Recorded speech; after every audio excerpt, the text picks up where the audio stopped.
जी दोस्तों, ये हमारे सुहेल साहब हैं, पिंडी गेप से आए हैं, वो सॉरी अटक से आए हैं, और ये बाकी उनके साथ साथी आए हैं।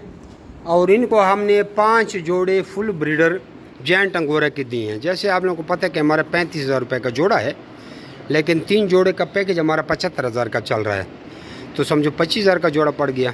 और अब इसको हमने 5 जोड़े 1,25,000 में दिए। इनको नोज़ले भी दिए। मेल इतने मस्त कि मीटिंग कर रहे हैं। जमी rabbit farming company private limited Pakistan, government of Pakistan से मंजूर शुदा एशिया की सबसे बड़ी वो वाहिद कंपनी है जो आपको खरगोश देकर उनके बच्चे 12 साल तक वापस ख़रीदने का स्टाम्प पेपर पे एग्रीमेंट करती है। और ये जो मेरे रैबिट फार्मिंग की खासियत है, उनको हमने खुराक के बर्तन भी दिए हैं, नोज़ले भी दिए हैं, और नोज़लों के लिए हमने इसको ये सेट भी दिया है। ये ड्रम में लगाया गया 20 लीटर के कैन में, और ये नोज़लें इस तरह लग जाएंगी। ये देखो, ये इस तरह लग जाएंगी।